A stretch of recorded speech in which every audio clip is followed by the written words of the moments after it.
Friends, welcome to दास भाई blog YouTube channel. तो भाई आमे एथर प्लान करिछु कि आम चैनल नुआ जो जॉब वैकेंसी पोस्ट बाहर गवर्नमेंट जॉब हो कि प्राइवेट सेक्टर जॉब हो तो आमे अपडेट दबु। तो जो मैंने आम वीडियो देखुं आम वीडियो आम चैनल को प्लीज सब्सक्राइब करंतु और बेल आइकन को दबातु जहाँ फल कि आपण पाखक नोटिफिकेशन पड़ेगा आम न्यू वीडियो जो आम अपलोड करूँ आपण पाखक नोटिफिकेशन पड़ेगा आपण चेक कर देखिपारे कौन नुआ वीडियो आसी। तो भाई आज आम गोटे गवर्नमेंट जॉब आसी एनटीपीसी अंडर ग्रेजुएट जो मैंने अंडर ग्रेजुएट अच्छा ग्रेजुएट करना दशम कि डिप्लोमा डिप्लोमा कर गोटे गवर्नमेंट जॉब आसी एनटीपीसी तो आपण अप्लाई करें। चलतु डेरी नक आम केमी अप्लाई करेंगे तो सहीटा देखा। फास्ट आरआरबी ऑफिशियल वेबसाइट को पळे आसीबे आमे ऑफिशियल वेबसाइट को पळे आसीबे मु एई वीडियो डिस्क्रिप्शन में दे देछि ऑफिशियल वेबसाइट रो लिंक आपण सेठी जाई डायरेक्ट मध्य ऑफिशियल वेबसाइट को जाई परिबे। जदि आपण एटा ओपन हे सारिबो जदि आपण न्यू अछंती जे अकाउंट नाही आपण को आरआरबी अकाउंट नाही किबा ऑलरेडी जो माने अछंती तो एथरे क्लिक करी जाई परिबे। जो माने का न्यू अकाउंट अच्छी तो ये फर्स्ट अप्लाई रे क्लिक करेंगे देन क्रिएट एन अकाउंट को क्लिक करेंगे तापर ये ओके बटन मारियो कि छक्की मारियो जहाँ मारियो चलो। तो ये आप नेशनलिटी कौन भरवे ठीक अच्छे आपन फुल नेम देवे रिटाइप योर फुल नेम जो जहाँ ये देले तो ये भी सही सेम देवे। Have you change your name yes और नो देवे ये नो देवे कारण आम चेंज करूँ रिटाइप भी सेम सेम ही नेम रखिलु आमर। तो डेट ऑफ बर्थ देवे और डेट ऑफ बर्थ आउ थे देवे जोटा कि सर्टिफिकेट और मार्क लिस्ट रे अच्छी 10th सर्टिफिकेट और मार्क लिस्ट रे जहाँ आपन डेट ऑफ बर्थ अच्छी तो सही डेट ऑफ बर्थ ही देवे। तो सिलेक्ट जेंडर आपन जेंडर कौन सिलेक्ट करेंगे आपन पुरुष कि महिला कि ट्रांसजेंडर तो आपड़ ये सिलेक्ट करेंगे देन ये अगेन फेर सिलेक्ट करेंगे आपन जेंडर फादर नेम ये देवे फादर नेम आउ थे ये जहाँ लिखिं सेटा ये रिटाइप करेंगे आउ थे भी सेटा देवे। तो mother name same mother name आपणकर देवे माँ का नाम आठी मदर नेम माँ का नाम आउ थे भी लिखे ठीक अच्छे। तो आधार कार्ड नंबरटा ये देवे आउे वेरीफाइंग यूजिंग आधार ऊपर क्लिक करेंगे या क्लिक कले आधार नंबर को गोटे मेसेज जीवो तो ओटीपी जीवो तो ये वेरिफिकेशन से ओटीपी टाक एंटर करेंगे एंटर कर सारा आप वेरीफाई हो आधार कार्ड तापर आपणकर इमेल एड्रेस देवे जो email address valid email address गोटे देवे जो कि ओटीपी जीवो आ मोबाइल नंबर वैलिड देवे जोटा कि ओटीपी जीवो से आप ओटीपी पाइपर ये ओटीपी एंटर करेंगे ये दे देछि वेरिफिकेशन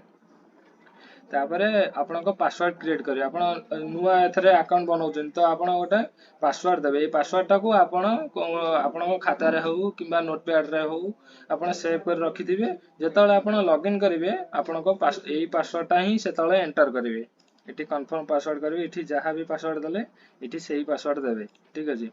तो एंटर कैप्चा कोड ये कैप्चा कोड आप जहाँ लिखाई ये एंटर करेंगे 3530 ये एंटर करेंगे जदि आप जानी पारना कैप्चा कोड कौन लिखाई तो ये आउ थे क्लिक करेंगे ये कैप्चा कोड चेंज हो थे एंटर करेंगे 0454 एमती लिखि करेंगे preview and create an account ऊपर क्लिक करेंगे क्लिक कर सारा आप लॉगिन हो तो भाई आपन तो लॉगिन हो सारे ये फ्रंट पेजटा ये वेबसाइट रो देखा जीवो ठीक अच्छे। तो ये जोटा एनटीपीसी आरआरबी एनटीपीसी जो जॉबटा आसी बर्तमान आउ 5 दिन अच्छी जमा 5 दिन भर आप जो मैंने पकई ना जल्दी पकई दिंतु आ मु सर्टकट उपायटा कहूँ आप जल्दी केमी फॉर्म फिलअप कर अप्लाई करदे केमी। तो ये फर्स्ट क्लिक करेंगे ऑनलाइन एप्लिकेशन क्लिक कर सारा ये देखो लिखाई category NTPC under graduate post यहाँ under graduate post graduate post भी बाहर डेट पलैची तो ये अंडर ग्रेजुएट ही अच्छी वीडियोटा भी अंडर ग्रेजुएट ही करा जाउछि। तो ये ऊपर क्लिक करेंगे। देखो ओपनिंग डेट केबे आ क्लोजिंग डेट केबे लिखी देछि और 27 अक्टोबर रे एटा एंड हे जो माने क्लोज हे जो आउ रहइबनी। ठीक अछि तबर एटी क्लिक करी आपण एटी क्लिक करिए फास्ट कोठी आपण दबाउ चाहउछंती। ठीक अछि हमें भुवनेश्वर देवा चाहूँ जी चेन्नई रे देवे जी कोलकाता रे देवे। ठीक अछि आपण जोडी आपण पाख सेठी देवे देसला परे एटी क्लिक करिए आई एम नॉट देवे नेक्स्ट लॉगिन कर साइल लॉगिन कर साला परे सेठी क्लिक करलो भुवनेश्वर की को जगह ना देलो जगह ना दे साला परे नेक्स्ट मारतला जो तापर पर्सनल डिटेल्स को आसीबो ए पेज शो करे आपनकर पर्सनल डिटेल्स जहाँ भी अच्छी आपण एटी फिलअप करेंगे। ठीक अच्छे तो आपण कंट्री ऑफ नेशनलिटी आपण कंट्री कौन बोली ये सिलेक्ट करेंगे इंडिया। तो ये आपण डेट ऑफ बर्थ देवे जोटा कि आपण मैट्रिक सर्टिफिकेट रे लिखा है सेटा देवे जोटा आपण मैट्रिक सर्टिफिकेट लिखा है सेटा ही देवे डेट ऑफ बर्थ आपणकर एज देवे ये ऑटोमेटिक पळे आसीबो किसी प्रोब्लेम नाही। आउ एठी आपणकर फुल नेम देवे जोटा कि मैट्रिक सर्टिफिकेट रे आपणकर नेम अछि आउ एठी फादर नेम देवे। ठीक अछि तो आपण जोटा मैट्रिक सर्टिफिकेट रे आपणकर बापा का नाम जोटा अछि सेटा देवे एठी मदर नेम मां का नाम देवे आउ एठी आपणकर जेंडर देवे आपणकर एठी मेल एड्रेस देवे आपणकर मोबाइल नंबर देवे जोटा आपण पूर्वरु देइथले लॉगिन कला बेले जोटा क्रिएट अकाउंट कले से ईमेल एड्रेस से मोबाइल नंबर देवे। ठीक अच्छे अलग देले चलिबो किंतु वैलिड हेतिबा दरकार कारण से इथरे मेसेज आसीबो। ठीक अच्छे तो आपण पाई पारे जदी अननोन ईमेल एड्रेस भर देबे इठी भर दे अननोन मोबाइल नंबर भर देबे आपण बाकू किछि मेसेज फेसेज आसीबनी। तो मैरिटल स्टेटस देबे अनमैरिड की मैरिड मैरिटल स्टेटस टा एठी क्लिक करिवे विथ रिलीजन आपनकर कौन एटा देबे मदर टंग आपण कौन एटी देबे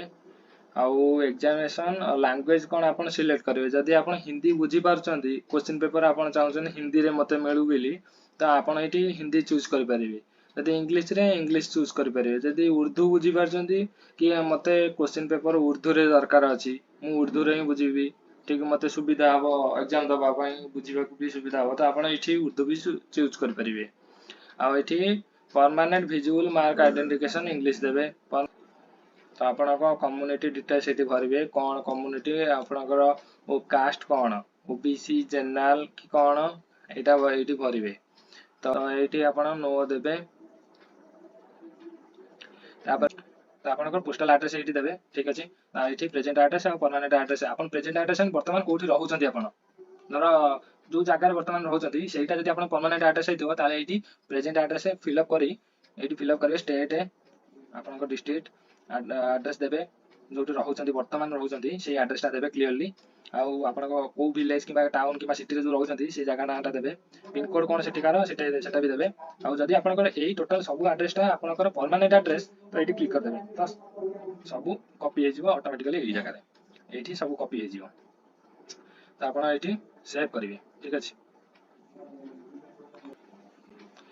देन अदर ये आसवे आर यू एक्स सर्विसमैन। ठीक अच्छे ये अदर डिटेल्स को फिलअप करेंगे are you ex serviceman no select करेंगे are you person with bench disability ये नो सिलेक्ट करेंगे जदि आप जानवा चाहते ये आई बटन में क्लिक करेंगे यहाँ कौन तो ये लिखा है पूरा आप पढ़ी ओके मारे तो ये नो सिलेक्ट करेंगे। ठीक अच्छे ये नो सिलेक्ट करेंगे ईबीसी सर्टिफिकेट होल्डर नो ये सिलेक्ट जब आप होल्डर अच्छा ईबीसी सर्टिफिकेट अच्छी आप एस मारे are you an employee of Indian railway आप एम्प्लॉय एस मारे जब एम्प्लॉय नुह नो मारे करेंट एम्प्लॉय डिटेल्स कौन ये name of current department organisation not applicable ये सिलेक्ट करेंगे कारण आम ये नो मारू तो ये नॉट एप्लिकेबल ये सिलेक्ट करेंगे आपन बैंक डिटेल्स ये देवे जोटा कि आपन जो लास्ट को फ्री मतलब पैसा जो आप 500 हिसाब करेंगे। ठीक अच्छे तो आप एग्जाम वंस एग्जाम दे सारे तो आपको रिटर्न 400 टका हम गवर्नमेंट आपको देदेव तो आप करेक्ट ये अकाउंट नंबर आईएफसी कोड और बैंक एड्रेस कोटा डिटेल्स यहाँ पूरा भलसे भरवे किसी भूल भाल करेंगे भल से बही देखिए आराम से करेंगे। ठीक अच्छे तो भर सारा ये से मारी नेक्स्ट जी क्वालिफिकेशन को जी नेक्स्ट मारिकी तो ये आसी मुझे आगुरी भरी देती तो मुझे आपको कही दूसरी कौन कौन भरवे ये क्वालिफिकेशन कौन मैट्रिक कि कौन क्वालिफिकेशन ये सिलेक्ट करेंगे कौ स्टेट डिस्ट्रिक्ट बोर्ड कौन सिलेक्ट करेंगे आपड़ के सरला से सिलेक्ट करेंगे रोल नंबर आपंकर लिखे आपड़ ये अपलोड डॉक्यूमेंट आपंकर जो सर्टिफिकेट अच्छी मैट्रिकुलेशन ये डॉक्यूमेंट अपलोड करेंगे ठीक अच्छे आर ऊपर क्लिक करेंगे तो ये ओनली पीडीएफ से देखो लिखिदे ओनली पीडीएफ 500 केबी भितर से पीडीएफ फाइल होता दरकार 500 केबी अधिका 1 एमबी भी से नेबेनी जदि आपनक पीडीएफ फाइल रो साइज 1 एमबी हेतिबो एटा नबनी तो ओनली 500 केबी तो आपण ऑनलाइन ने जाके इटी सर्च करि परिबे मध्य जे पीडीएफ कंप्रेसर आपण इटी जाके पीडीएफ कंप्रेसर क्लिक करी आप पीडीएफ रो साइज कमाई पारे जो भी गोटे लिंक ऊपर क्लिक करी आपन पीडीएफ धर अच्छी 6 एमबी अच्छी तो आपको 500 केबी ही दरकार कि 440 केबी 500 केबी तलू ही दरकार तो आप जो कौन सी फास्ट 2-3टा साइड भर क्लिक करेंगे तो क्लिक कर सारा आप जो पीडीएफ टा ये अपलोड करेंगे तो सही पीडीएफ टा ये सिलेक्ट करके सिलेक्ट करदे ठीक अच्छे कौ फोल्डर कि कौटी रखिंट आप सिलेक्ट करके आप कंप्रेस पीडीएफ ऊपर क्लिक करेंगे क्लिक कर सारा पर ये डाउनलोड पीडीएफ ऊपर क्लिक करदे अपलोड करेंगे ये ओनली 500 केबी रू तलू को ही पीडीएफ फाइल साइज होता दरकार ये अपलोड करेंगे ब्राउज ऊपर क्लिक करके चूज करेंगे से पीडीएफ फाइल टाक जोटा कि आप मैट्रिकुलेशन पीडीएफ फाइल चूज करेंगे कर सारा पर ये अपलोड करेंगे देन ये 12th certification details भरवे 12th discipline 12th आउ स्टेट लिखिदेवे आप स्टेट कौन डिस्ट्रिक्ट कौन लिखे बोर्ड नाम पे लिखे डेट ऑफ रिजल्ट डिक्लेरेशन आप रिजल्ट डिक्लेरेशन मैंने आप 12th को ईयर रे को मंथ रे सरी को डेट रे से डेटा पर्टिकुलर से डेटा ही लिखे ये चूज करके ये चूज करी से डेटा ही लिखे तापरे आपण ये do typing proficiency in English Hindi on computer ये आपण एस क्लिक करेंगे आपणकर परसेंटेज टा ये क्लिक लिखिए केते कोन आपण परसेंटेज थिला एठी लिखिबे अपडेट देबे देन नेक्स्ट करिवे देन आपण अपलोड प्रोफाइल डॉक्यूमेंट को पळेबे ए पेज टा को पळेबे तो अपलोड डॉक्यूमेंट पेज को जाई आपण एठी चूज करी देखि परिबे ठीक अछि एठी जाके आपण चूज करी आपनकर गोटे पासपोर्ट साइज फोटो दरकार तो एति कि एही फॉर्मेट रे ही पासपोर्ट साइज फोटो ही दरकार ठीक अछि किछि अलगा माने फोटो की बैकग्राउंड रे अलगा किछि चित्र चित्र रखिबेनी व्हाइट बैकग्राउंड से लिखि देछन पूरा कौन कौन दरकार ताकर फोटो पाई ठीक अछि पासपोर्ट साइज फोटो से जो नेबे तो व्हाइट बैकग्राउंड थिबा दरकार प्लेन फोटो आउ एति कि केबी भीतर से फोटो हेतिबा दरकार फाइल टा से साइज एति केबी जदि आठर टिके भी अधिक हला ये नबनी अब आपण गोटे सिग्नेचर प्लेन गोटा व्हाइट पेपर रे आपण सिग्नेचर करिवे आउ एति कि केबी रो हेतिबा दरकार से फाइल रो साइज टा से इमेज रो साइज टा एति केबी हेतिबा दरकार ब्राउज करी जेमिति से पूर्व आपण फोटो अपलोड करथले मैट्रिकुलेशन पीडीएफ अपलोड करथले सेमति एति ब्राउज करके चूज करके रखिबे हम देन सेव करिवे सेव कर साला परे तो ए पेज टाक पळे आसीबे सेव सेट करी ए पेज टाक आसीबे तो इठी कोठी कि आपण अप्लाई करथंदी को पोस्ट को एलिजिबल पोस्ट को अप्लाई करथंदी तो आपण इठी चूज करिवे चूज केमिति करिवे यदि आपण क्लर्क पे अप्लाई करथंदी तो ओनली एटा चूज करिवे करे किंतु हमें तीनटा ही अप्लाई करूछु तो इठी एंती क्लिक करिवे इठी क्लिक करिवे इठी क्लिक करिवे आ प्लेस देबे गोटे प्लेस नाम देबे कोठू आपण अप्लाई करूछंती ठीक अछि आ इठी डेट भी पळे आसी ऑटोमेटिकली आपको सिग्नेचर जो अपलोड करते ये सिग्नेचर पळे आसीबो आ प्लेस नेम टा देबे कोठू अपलोड करछंती कि ए जो फिलअप कले कोठू अप्लाई कले को जगह रे तो दे इठी प्रीव्यू एप्लीकेशन ऊपर क्लिक करिवे तो आपनकर पूरा प्रीव्यू देखाई दो जहाँ जहाँ पूर्व भरी भरी आछंती इठी प्रीव्यू देखाई दउची ठीक अछि आपण वेरीफाई करिया पई से प्रीव्यू देखौची वेरीफाई करंतु जे आपण जहाँ किछि भरिचंती ए सब ठीक ठाक अछि कि नाही डेट कि मसिवा कि को सब्जेक्ट जा देइचंती कि बोर्ड नेम कोन देइचंती सब आपण वेरीफाई करंतु वेरीफाई कर देखंतु इठी लिखि देछि प्रीव्यू वेरीफाई करंतु वेरीफाई कर साला पर जद देखिले कोड मिस्टेक अछि तो आपण एठी एडिट मारी बैक जाई पारी से जगह को जाई आपण एडिट करके फिर आसी पारिबे ठीक अछि तो एठी हमर तो किछि नाही प्रॉब्लम नाही हमें सब सठिक भाव में भरिचु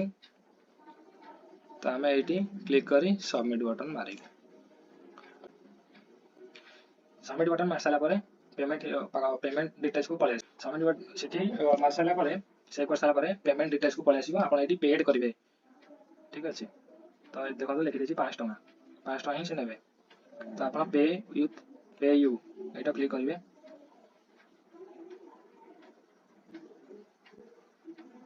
ଆପଣ ଏଠି ଆପଣଙ୍କ ପେମେଣ୍ଟ ଅପସନଟା ଚୁଜ୍ କରିବେ। ଯଦି ଆପଣ ନେଟ୍ ବ୍ୟାଙ୍କିଂ କରିବାକୁ ଚାହୁଁଛନ୍ତି ତ ଆପଣ ଏଠି ନେଟ୍ ବ୍ୟାଙ୍କିଂ କରିପାରିବେ। ଯଦି ଆପଣଙ୍କର ଏଇ ଯୋଉ ଆକାଉଣ୍ଟଟା ଫିଟ୍ ହେଇଛି ନା ଆରଆରବିରେ, ଯଦି ଆପଣଙ୍କ ୱାଲେଟରେ କିଛି ପଇସା ଅଛି ତ ଆପଣ ଏଠି ବି ୟୁଜ୍ କରିପାରିବେ। ଆପଣଙ୍କ ପାଖରେ ଯଦି କ୍ରେଡିଟ୍ କାର୍ଡ କିମ୍ବା ଡେବିଟ୍ କାର୍ଡ ଅଛି ତ ଆପଣ ସେଇଥିରେ ପେମେଣ୍ଟ କରିବାକୁ ଚାହୁଁଛନ୍ତି ତ ଏଇଟା ଚୁଜ୍ କରିବେ। ଯଦି ଆପଣ ୟୁପିଆଇରେ କରିବାକୁ ଚାହୁଁଛନ୍ତି ତ ଆପଣ ୟୁପିଆଇ ଚୁଜ୍ କରିବେ। ୟୁପିଆଇ ମଧ୍ୟ କୋଉ ୟୁପିଆଇରେ ଆପଣ ପେମେଣ୍ଟ କରିବାକୁ ଚାହୁଁଛନ୍ତି, ଗୁଗଲ ପେ ନା ଫୋନ୍ ପେ ନା ଭୀମ୍ ନା ପେଡ୍ ନା ପେଟିଏମ୍, ମୋବିକ୍ୱିକ୍ ୟୁପିଆଇ ନା ଆମାଜନ ପେ, କୋଉଥିରେ ଆପଣ କରିବାକୁ ଚାହୁଁଛନ୍ତି ତ ସେଇଟା ଚୁଜ୍ କରିବେ। ତ ଆପଣଙ୍କ ୟୁପିଆଇ ଆଇଡି ଦେବେ, ଏଇଠି ଭେରିଫାଇ କରିବେ। ଭେରିଫାଇ କରିସାରିଲା ପରେ ଆପଣଙ୍କ ପାଖକୁ ରିକ୍ୱେଷ୍ଟ ଯିବ ସେଇ ୟୁପିଆଇ କୁ, ତ ଆପଣ ସେଇଠି ପେମେଣ୍ଟ କରିଦେବେ, ପେମେଣ୍ଟଟା ସେଇଠି କରିବେ। ତ ପେମେଣ୍ଟ ହେଇସାରିଲା ପରେ ଏଠି ସକ୍ସେସଫୁଲି ଦେଖେଇଦେବ ଆପଣଙ୍କ ପାଖକୁ ଯୋଉ ମେଲ୍ କିମ୍ବା ନମ୍ବର ମୋବାଇଲ ନମ୍ବର ଦେଇଛନ୍ତି ସେଠିକୁ ନୋଟିଫିକେସନ ବି ଗୋଟେ ପଳେଇବ ଯେ ଆପଣ ଏଇ ଆରଆରବିରେ ଆପ୍ଲାଏ କରିଛନ୍ତି, ସକ୍ସେସଫୁଲି ହେଇଛି ବୋଲି। ତ ଆପଣ ତାପରେ କିଛି ଦିନ ୱେଟ୍ କରିବେ। ସତେଇଶ ତାରିଖ ପରେ ଆପଣ ଯାହା କିଛି ନୂଆ ନୋଟିଫିକେସନ ମିଳିବ ଆପଣଙ୍କୁ ସେଇ ଇମେଲ ଆଡ୍ରେସ୍ ଆଉ ମୋବାଇଲ ନମ୍ବରରେ ମିଳିବ। ତ ଭାଇ ଆମ ଭିଡ଼ିଓକୁ ଏତେ ସମୟ ଧରି ଯେଉଁମାନେ ଦେଖୁଛନ୍ତି ସେମାନଙ୍କୁ ଧନ୍ୟବାଦ। ଆଉ ପ୍ଲିଜ୍ ଭାଇ ଆମ ଚ୍ୟାନେଲକୁ ସବସ୍କ୍ରାଇବ୍ କରନ୍ତୁ, ଆଇକନ୍କୁ କ୍ଲିକ୍ କରନ୍ତୁ। ଆଉ ଯେଉଁମାନେ ନୂଆ ଭିଓର ଆମର ଚ୍ୟାନେଲକୁ ଆସୁଛନ୍ତି ପ୍ଲିଜ୍ ସେମାନଙ୍କୁ ରିକ୍ୱେଷ୍ଟ କରାହେଉଛି କି ଆମ ଚ୍ୟାନେଲକୁ ସବସ୍କ୍ରାଇବ୍ କରନ୍ତୁ, ଆଉ ଲାଇକ୍ ବି କରନ୍ତୁ, କମେଣ୍ଟ କରନ୍ତୁ ମୋତେ ଭିଡ଼ିଓରେ କମେଣ୍ଟ କରନ୍ତୁ ଯେ ଆପଣଙ୍କୁ ଆଉ କେଉଁ ଭିଡ଼ିଓ ଉପରେ ଦରକାର, ତ ଆମେ ସେଇ ଭିଡ଼ିଓକୁ ବନେଇବି ଆପଣଙ୍କ ପାଖକୁ ଛାଡ଼ିବୁ। ଆପଣ ଦେଖିବେ, ଆପଣ କିଛି ଜାଣିବେ କେଉଁ ଭିଡ଼ିଓ କିମ୍ବା କେଉଁ ଜବ୍ ଆପଣ ଚାହୁଁଛନ୍ତି ତ ଆମକୁ କମେଣ୍ଟ କରନ୍ତୁ, ଆମେ ତାରି ଉପରେ ଭିଡ଼ିଓଟା ବନେଇବୁ। Thank you. Signing off Das ଭାଇ ବ୍ଲଗ।